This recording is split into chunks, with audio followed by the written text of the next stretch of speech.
Payg'ambarimiz alayhissalom ularning oldilariga chiqib, "Ey odamlar, meni so'zimga quloq solinglar."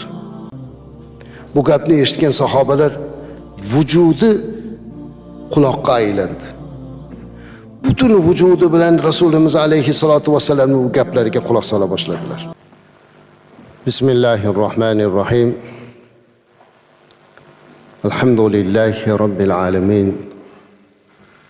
Vassalatu vassalamu ala rasulina Muhammad va ala alihi va ashabihi ajma'in. Amma ba'd. Assalomu alaykum va rahmatullohi va barakatuh. Muhtaram aziz jamoatul muslimin, hurmatli otaxonlar, aka-ukalar. Albatta siz azizlar bu yerda o'tirgan yoshi ulug' otaxonlar yaxshi biladi. Bu dargoh, bu diniy idora qancha ulug' ustozlarni ko'rgan. Mana shunday bir mas'uliyatli vazifaga tayinlanganimdan keyin Qafoli Shoshiy hazratlarini maqbaralariga chiqib ziyorat qilib duo qildik.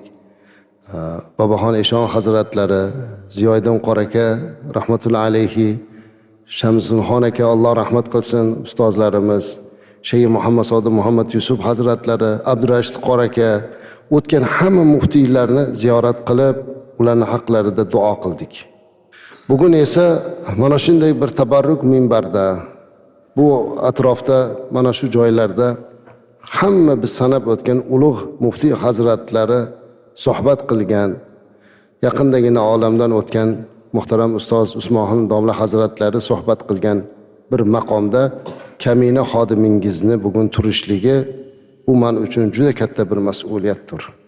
Siz azizlardan doimo duoilarda biz faqirni yodinglarda olib turishingizni, diyonat xizmatida, yurt xizmatida bizga sizlarning duoyingiz yordam bo'lib turishligini umid qilamiz.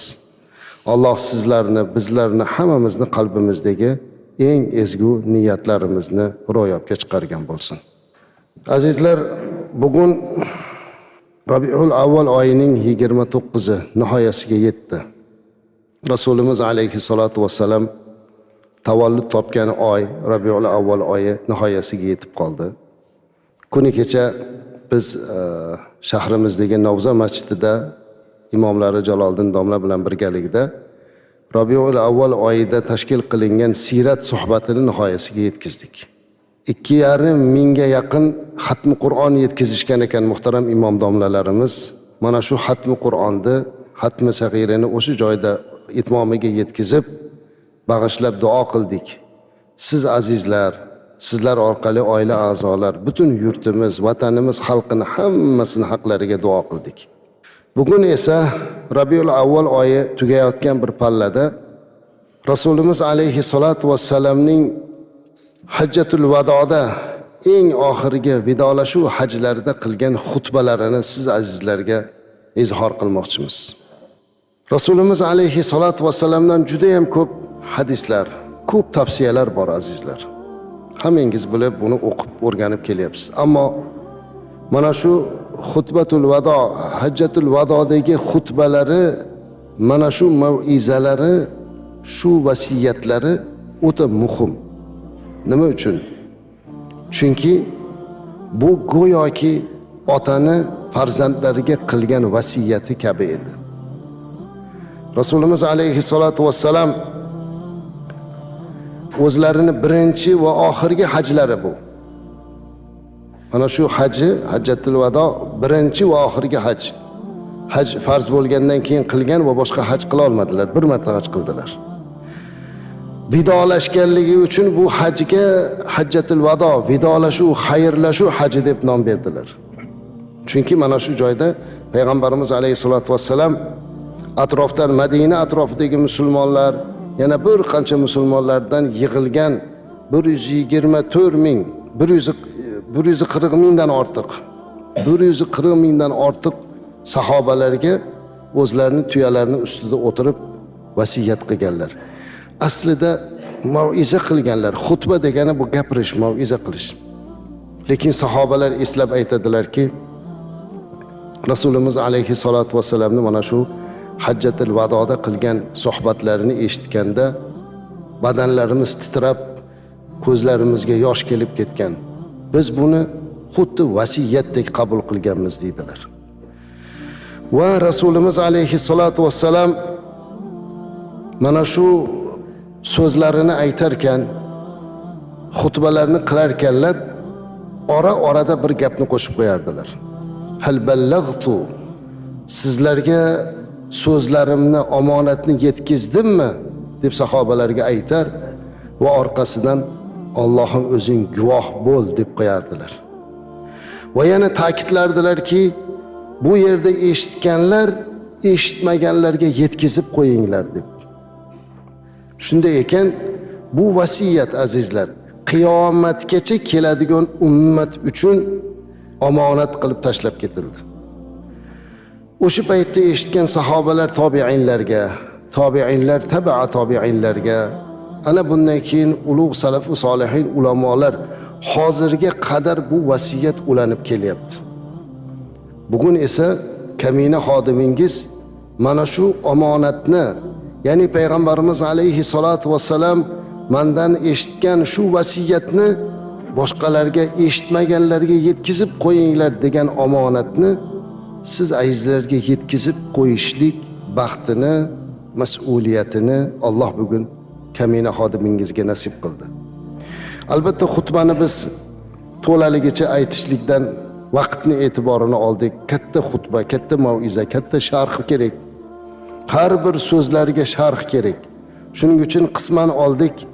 O'sha As-Siratun Nabaviyya kitobidan Rasulimiz alayhi salatu vassalamni siz azizlarga va bizlarga qilgan vasiyatlarini sizga yetkizaman. Azizlarim, yoshlar o'tiribsiz. Alloh umrlaringizga barakot bersin. Bu yerda aytilayotgan gaplar butun olamlarga rahmat bo'lib kelgan Rasulimizning muborak so'zlari. Mening vasiyatim emas. Odatda payg'ambarimiz alayhi salatu vasallamdan biror so'z eshitganda undan o'ziga istifoda olish kerak mo'min banda. Foyda olish kerak, manfaat olish kerak. Va go'yoki payg'ambarimiz alayhi salatu vasallamni o'zlaridan eshitayotgandek qabul qilish kerak. Keling, Rasulimiz alayhi salatu vasallamning mana shu oxirgi xutbalaridan siz azizlarga izhor qilay. Bismillahirrohmanirrohim. Ayyuhan nas isma'u qawli fa inni la adri la'alli la alqakum ba'da ami hada bi hada al-mawqif abadan. Qarang, Rasulimizning birinchi gapirayotgan so'zlari shunday boshlandi. Ey odamlar dedilar. Sahobalar turibdilar. Hamma Arafatda, tasavvur qiling. 140 ming odam turibdi, katta jamoa o'sha davr uchun. Endi Rasulimiz alayhisalom nima deyarkinlar deb turuvdilar. Payg'ambarimiz alayhisalom ularni oldilariga chiqib, "Ey odamlar, meni so'zimga quloq solinglar. Men bilmaymanki, keyingi yilda, shu yili, shu paytda, mana shu joyda sizlar bilan uchrashamanmi, uchrashmaymanmi buni bilmayman" dedi. Sizlar bilan uchrashmasligim mumkin dedilar. Bu haqiqat edi azizlar. Keyingi yilga Rasulimiz alayhi salatu vassalam olamdan o'tdilar. Mana shu gapni aytishi bilan sahobalarning qalblari titrab ketdi. Chunki bu gapni eshitish og'ir edi.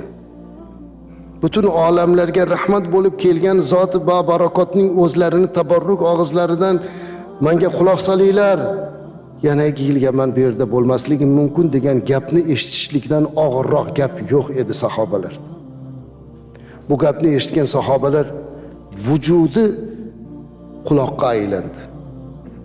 Butun vujudi bilan Rasulimiz alayhi salatu vasallamning bu gaplariga quloq sola boshladilar.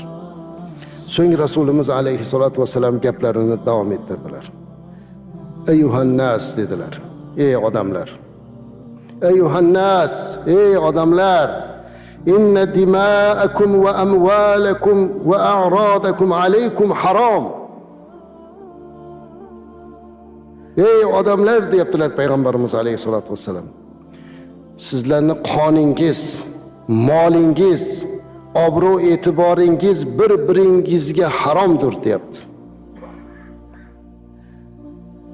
Azizlar, Rasulimizni bu tashvishlarini hozir biz qanchalik darajada ekanligini tushunib turibmiz. Bundan bir necha asr muqaddam, 14 asr muqaddam payg'ambarimiz alayhissalatu vassalam xayrlashib vasiyat qilayotganda aytibdilar: "Ey odamlar, sizlarga bir-birlaringizni qonlaringizni to'kmoqlik, bir-birlaringizni mollaringizni nohaqdan olmoqlik, bir-birlaringizni obro' e'tiborlaringizni to'kmoqlik haromdir" deyaptilar. Harom deganda biz hammamiz uchun bilinib qolgan haromligini tushunib qoldik. Mana bu narsa iste'mol qilinadigan narsa, mas qiluvchi narsani harom deyapmiz, xinzirda harom deyapmiz, palonda harom deyapmiz. Lekin azizlar, payg'ambarimiz alayhissalatu vassalam mana bu eng birinchi Arofatda turib bizlarga yetkazgan narsasini unutmasligimiz kerak. Birinchi aytgan gaplari shu bo'ldi. Sizlarni bir-birlaringizni qoningizni to'kishlik, bir-birlaringizni mollaringizni nohaqdan yeyishlik, bir-birlaringizni obro'laringizni to'kishlik haromdir dedilar. Afsuski hozir ko'p holatlarda mana shu vasiyatlarni unutib qo'ydik. Atrofga bir boqing. Aziz mo'minlar, atrofingizga bir qarang, butun dunyoga teran ko'z bilan qarang. Bir necha yillardan beri dunyoni qancha joyida musulmonning qonini to'kib qo'yapti. Dunyoni qancha joyida musulmonning haqqini yeb qo'yapti. Dunyoni qancha joyida musulmonning obro'sini, e'tiborini to'kib qo'yapti. Ayniqsa hozirgi kunga kelib mana shu narsadan juda ehtiyot bo'lishlikka chaqiramiz. Nima uchun shunday qilyapti azizlar? Eng achinarlisi musulmonni qonini halol sanab fatvo berishlik bo'laveradi deyapti. Axir bu musulmon, o'zi inson, musulmondan tashqari bekordan bekor biror bir insonni, hatto biror bir hayvonotni ham o'ldirishga buyurmagan dinimiz. Qolaversa Rasulimiz alayhissalomning eng oxirgi vasiyatlari qon to'kmaslik bo'lgan bo'lsa, qanday qilib buni qilish mumkin? Aytilyaptiki, bundan eng foydalanishlik birinchi navbatda ko'p yoshlarimizni aqllari hali to'la rivojlanmagan yoki ko'p dinni o'rganib ulgurmaganlarga qarab, bularni o'ldirsa bo'laveradi, bularning qoni halol, bular kofir degan hukmni beryapti. Natijada musulmonning eng muqaddas tuyg'usiga, uning iymoniga hujum qilyapti. Holbuki azizlar, payg'ambarimiz alayhissalatu vassalam aytadilarki, "Thalathatun min aslil iymon." 3 ta narsa deyaptilar, iymonning aslidandir. 3 ta narsa iymonning aslidandir. Al-kaffu amman qala la ilaha illalloh va la nukaffiru bi dhanbin va la nukhrijuhu min al-islam bi amali. Ya'ni 3 narsa iymonning aslidandir. La ilaha illalloh degan kimsaga tegmaslik, uni gunohi tufayli kofirga chiqarmaslik va amali tufayli islomdan chiqarmaymiz dedilar. Qarang, Imom Abu Dovud rivoyat. Rasulimiz alayhisalom o'rgatyaptilar. Bu hadis yuqoridagi vasiyatlarga sharh sifatida aytilyapti azizlar. Rasulimiz alayhisolatu vasallam bir-birlaringizni qonlaringizni, mollaringizni nohaqdan o'ldirmang, qon to'kmang degan hadis so'zlariga quyidagi hadisni biz yana bir hujjat qilib, sharh qilib keltiryapmiz. Payg'ambarimiz alayhisolatu vasallam iymonning asli 3 tadir. La ilaha illalloh degan odamga tegmaslik, gunohi tufayli kofirga chiqarmaymiz deyaptilar. Amali tufayli islomdan chiqarmaymiz. Bu degani gunoh qilishlikka hammaga ruxsat degani emas azizlar. Har bir inson bu dunyoda zarracha qilgan gunohimiz uchun ham Allohning huzurida javob beramiz. Lekin siz bilan biz la ilaha illalloh deb turgan odamni kufrini hukmini berib mana bu kofir deyishga haqqimiz yo'q. Agar kim bir mo'min musulmon birodarini kofir desa-yu, agar u aytgani bo'lmasa, shu ikkisidan bittasi kofir bo'lib qoladi. Aytgan odam o'zi bo'lib qolishi mumkin, Alloh saqlasin. Ammo ijtimoiy tarmoqlarda bugun eng xatarli narsalardan bittasi mana shu. Arzimagan bir gunoh uchun kimnidir kufrga hukm qilish. Arzimagan bir ish uchun kimnidir hatto do'zaxga hukm qilib yuborishlik. Mana bu narsadan ehtiyot bo'lishligimiz kerak. Shuning uchun ham payg'ambarimiz alayhisolatu vasallam o'z vasiyatlarida mo'min musulmonlarni bir-birlarini qonini to'kmaslikka, bir-birlarini ehtiyot qilishlikka chaqirdilar. Shuning uchun ham bizning asl vohiyatimiz azizlar mana shu payg'ambarimiz alayhisalomning vasiyatlariga amal qilib, hech kimni qonini ham to'kmaslik, obro' e'tiborini to'kmaslik, uni moli dunyosini olmaslik kerak.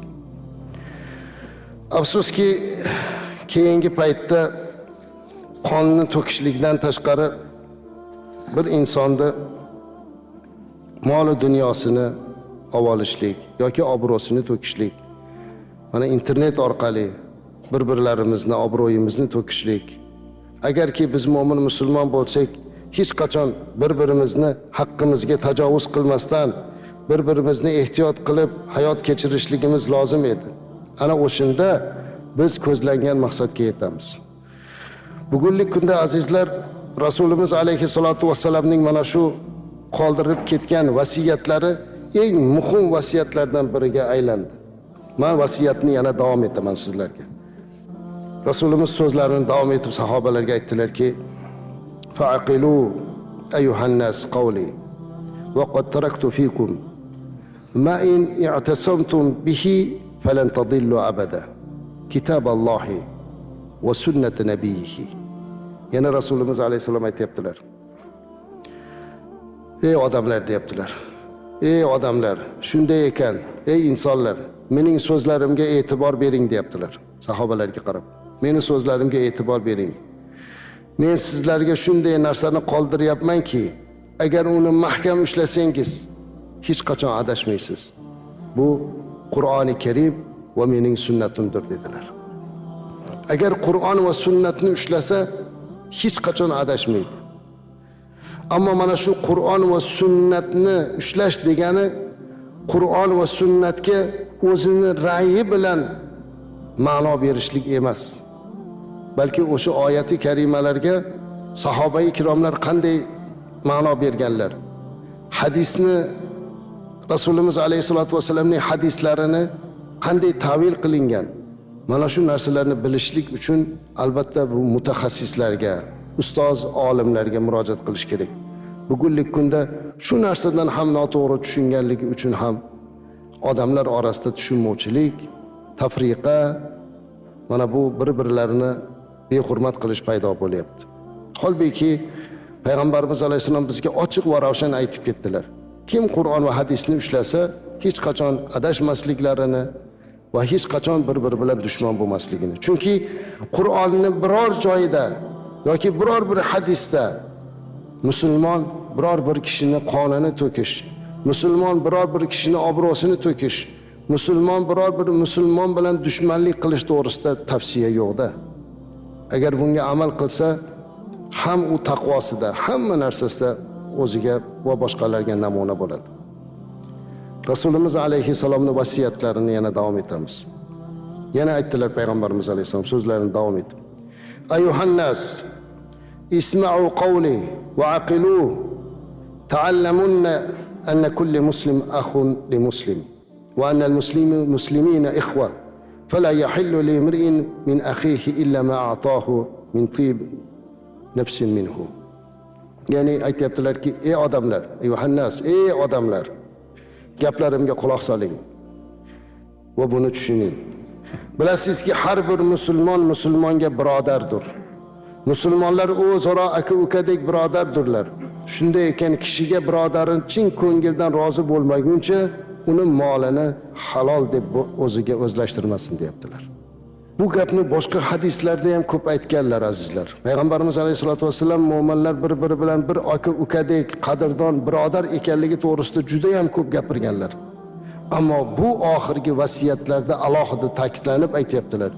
Hey odamlar, ular orqali bizga qiyomatgacha keladigan musulmonlarga, mo'min ummatga Rasulimiz alayhisalom nido qilyaptilar.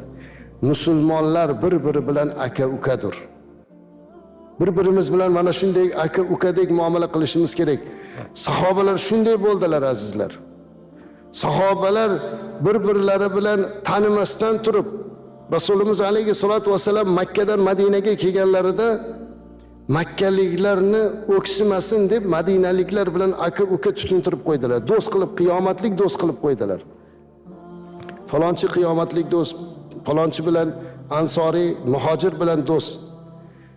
Ko'rmagan, tanimagan, bilmagan, birinchi marta ko'ryapti Payg'ambarimiz alayhisalom mana shu do'st deb tanishtiryapti. Haligi tanishgan sahoba do'stiga qarab, siz men uchun Alloh uchun do'st bo'ldingiz. Rasululloh sollallohu alayhi vasallam meni siz bilan do'st qildilar. Xohlagan narsangizni oling. Bog'larim bor, bir bog'imni qabul qiling deyapti. Jonini, molini, hamma narsasini berishga rozi bo'lyapti. Hatto shu darajada bo'lganki, maydonda yotgan holatlarda, urush maydonida bir qultum suvni bir-biriga ilinib sahobalar jon berganlar. O'zidagi bor narsasini do'sti uchun berib, o'zi shu narsadan o'zini chetga olganlar. Yeydigan taomini do'stim yesin deb o'zlari yemagan holatlari bor. Bugun biz agar mana shu Rasulimiz alayhisalomning vasiyatlariga quloq tutib, shu yerda o'tirgan hammamiz bir-birimiz bilan bir aka ukadek ahil inoq bo'ladigan bo'lsak, bir yurtda yashayapmiz. Shu yurt farzandlarimiz, bir din vakillarimiz bir qibla tomonga qarab yuzimizni to'g'rilab duo qilib turibmiz-u, lekin nima uchun birodarchilik, bir-birimizga bo'lgan mehr oqibatimiz kamayib ketishi kerak.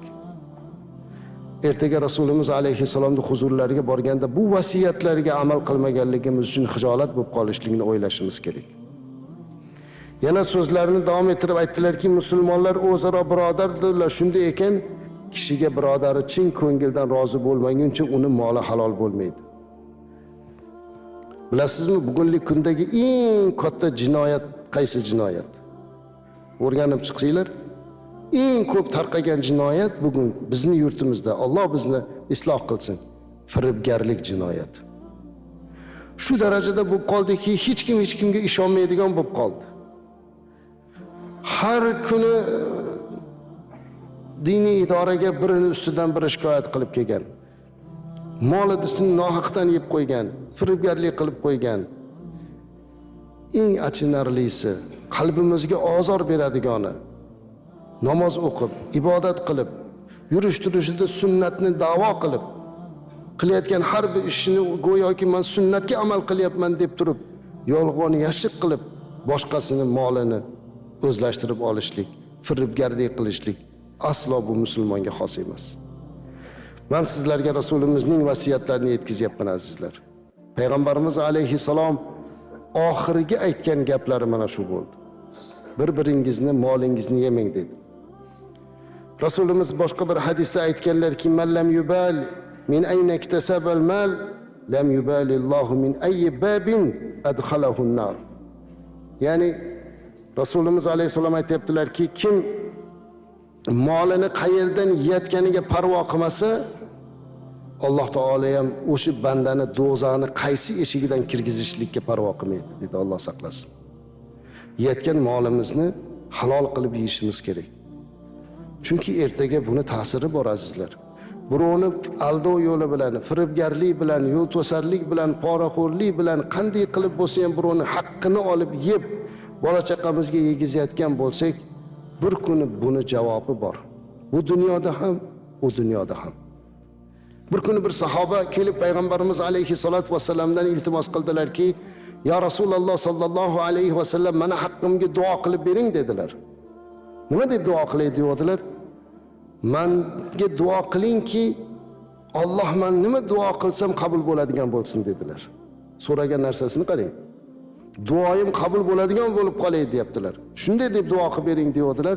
Payg'ambarimiz alayhissalom u sahobaga qarab, yaxshi, unda sen mana shu duoimni bo'lishligi uchun o'zing yordam ber. Qanday qilib deyodilar? Luqmayni halol qilgin dedilar. Harom luqma yeb qilingan duo qabul bo'lmaydi dedilar. Shuning uchun ham payg'ambarimiz alayhissalom Arafat tog'idagi qilgan vasiyatlarida bu narsaga e'tibor qaratib, bir-biringizni rozi qilmasdan mol dunyoyingizni olmang deyaptilar. Yana Rasulimiz alayhissalom so'zlarini davom ettirdilar. Sizlar Parvardigoringizga ro'paro bo'lasizlar. U sizdan amallaringiz haqida so'raydi. Men buni sizga yetkazdim. Mana Rasulimiz alayhissalom aytibdilar, "Qad ballagtu", ya'ni ogohlantirib qo'yaptilar. Men yetkazdim sizlarga shu omonatni.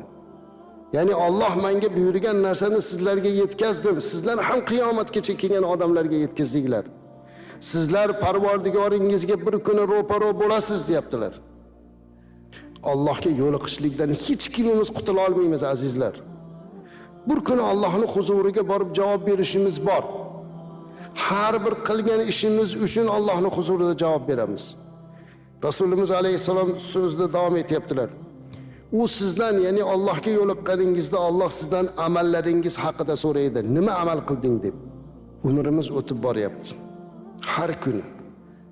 Har kuni tunda uyga borganimizda yotishdan oldin shu savolni mendan boshlab hammamiz savol berishimiz kerak o'zimizga. Men bugun Alloh uchun nima qildim? Nima yaxshilik qildim? Nima savob qildim? Bugun biror bir faqirni boshini siladimmi? Yetimni ko'ynini ko'tardimmi?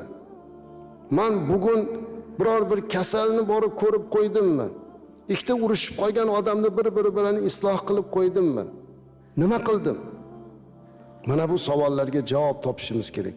Har bir qilgan amalimiz ertaga Allohning huzurida Alloh bizdan so'raydi, nima qilding deb. Shuning uchun Rasulimiz alayhisalom sizlar bir kun shu narsadan so'ralasiz deyapti. Kimda omonat bo'lsa, uni omonat qo'ygan kishiga qaytarsin dedilar. Omonat azizlar, buni berish kerak. Omonat degan narsa bu mol dunyosi bo'lsin, ma'naviy omonat bo'lsin. Hozir shunaqaki, ikkita uchta birodar o'tirib, do'stlar, og'aynilar o'tirib bir gapni aytsangiz, shu gapni hech kimga bildirmaslik uchun pichirlab aytsangiz, mana shu omonat. Buni aytishlik ham xiyonat o'zi aslida. Biror bir kishi dunyosini, biror narsasini omonat qilib qo'ygan bo'lsa, buni ado qiling deyaptilar. Yana so'zlarini davom ettirdilar payg'ambarimiz alayhisolatu vasallam. Va inna ribal jahiliyati mawdu'un walakin lakum ru'usu amwalikum la tadlimun va la tudlamun. Qadallohu annahu la riba.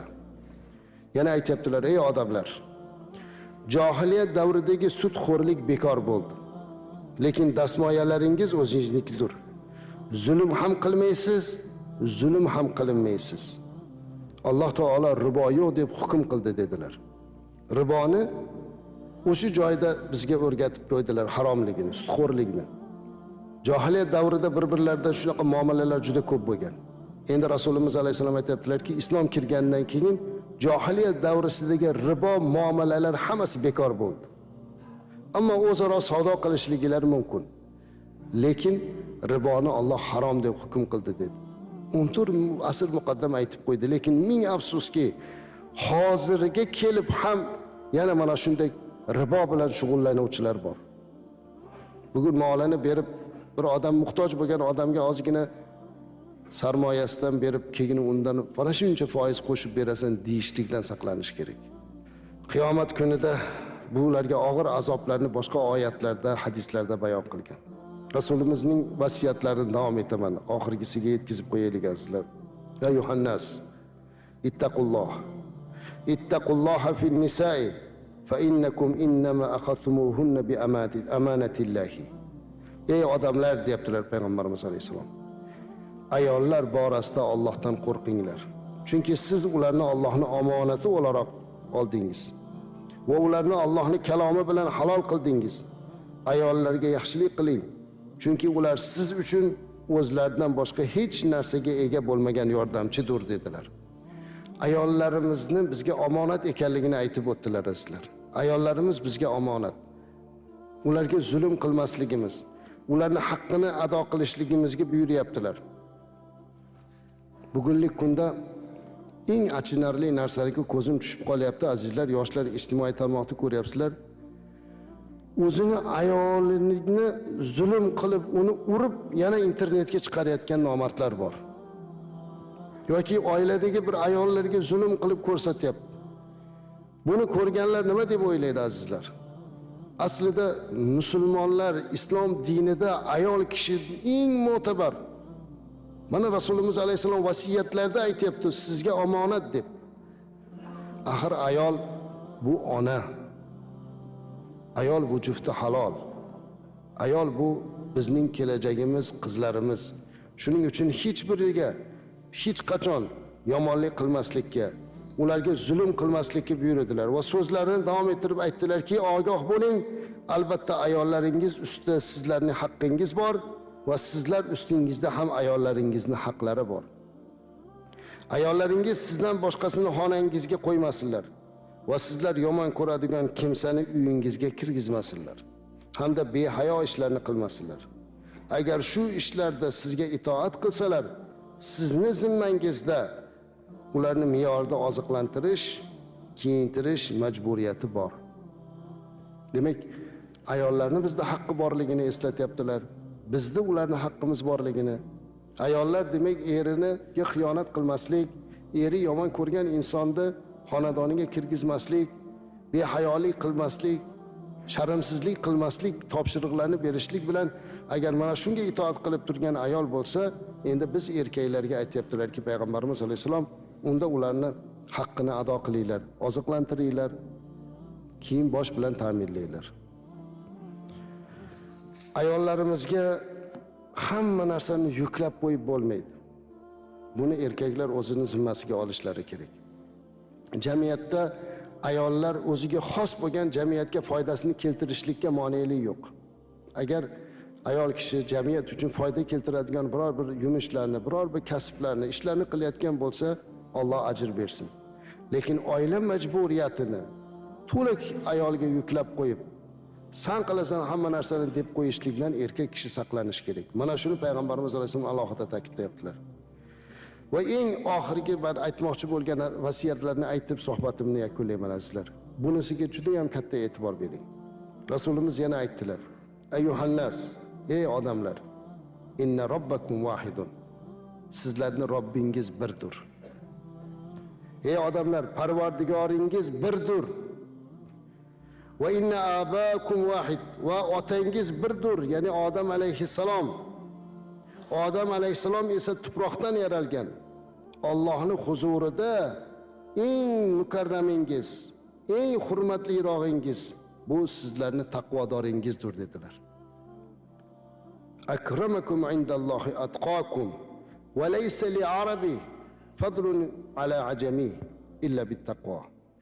Arablarni ajamlardan afzalligi yo'q, faqatgina taqvosi bilan afzal dedilar. Millatni millatdan afzal qilishlik yo'q deyaptilar. Millatni afzal qiladigan narsa Allohning huzurida insonni mukarram qiladigan narsa uni taqvosi ekan. Shuning uchun albatta biz aytaylik, falon millat Allohning huzurida obro'si baland, masalan Arab. Ularning fazilati baland. Yo'q, falonchini demaymiz ekan, balki Rasulimiz alayhisalom o'zlari vasiyat qilib aytayaptilarki, Allohning huzurida eng ikromligilar bu sizlarning taqvodorlaringiz. Shuning uchun millatchilik yo'q dinimizda. Bag'rikenglik bilan kim bo'lsa ham uni muomalasini qilamiz. Lekin hammamiz qaysi millat, qaysi hududda yashasak, albatta shu yashayotgan vatanimizni sevishlik bilan bir-birlarimizdan ikromlik, obro' talashishlikda musobaqalashmaymiz. Balki Allohning huzurida eng mukarramrog'imiz bu ko'proq Allohga taqvo qiladiganimiz ekan. Shu so'zlarni aytarkan payg'ambarimiz alayhisolatu vassalam ala hal ballag'tu dedilar. Yetkizdimmi men sizlarga dedilar. Sahobalarga qarab shu gaplarning hammasini yetkizdimmi dedilar. Sahobalar ha deydilar. Alloh sen guvoh bo'l dedilar. So'zlarni yetkizdilar, mana sizga qadar yetib keldi. payg'ambarimizning vasiyatlariga amal qilsak azizlar, bugungi kunda mo'min musulmonlar dunyodagi eng baxtli bo'lib yashash imkoniyati bor. Agar biz xuddi aytganlardek bir-birimiz bilan bir aka-ukadek bo'lsak, bir-birimiz bilan yaxshi muomalada bo'lsak, ayollarimizni hurmat ehtirom qilsak, bir-birimizni molimizni, qonimizni to'kishlikka harakat qilmasak, obro'yimizni to'kishlikka harakat qilmasak, balki hammamiz Allohning huzuridagina obro' orttirishlik bu faqatgina taqvo ekanligi. Taqvo esa bu Allohdan qo'rqish. Taqvo nima edi?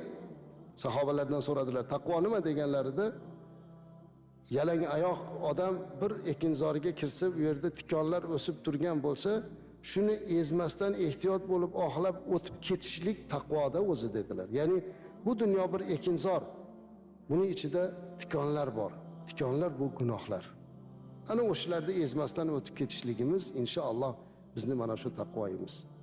Alloh sizlarni hammalaringizni va bizlarni mana shu taqvoda bardavom qilsin. Va payg'ambarimiz alayhissalomda bu vasiyatlarini siz ham yetkazishligingiz omonatini oldingiz. Chunki Rasulimiz alayhissalom eshitdingizmi, yetkazing dedilar. Biz sizga yetkazdik, siz oilangizga yetkazing. Toki farzandlarimiz ham saodatli bo'lsin, baxtli bo'lsin. Yurt, vatan, din mana shu xalq uchun, ummat uchun jon kuydiradigan, ularni obro'sini to'kishlikdan saqlaydigan, qonini to'kishlikdan ehtiyot qiladigan, moli dunyosiga tajovuz qilmaydigan qilib tarbiya qilishlik mas'uliyatini Rasulimiz alayhissalom vasiyati orqali sizlarga yetkazildi. Alloh hammamizni bu vasiyatga amal qilishlikni nasib qilsin. Payg'ambarimiz alayhissalom mana shu vasiyatlardan hech qancha o'tmasdan bu foniy dunyoni tark etgan edilar. U zoti va barakatga salovatlarimiz bo'lsin. Qiyomatda shafoatlariga loyiq ummat bo'lishligimizni nasib qilsin. Assalomu alaykum va rahmatullohi va barakatuh.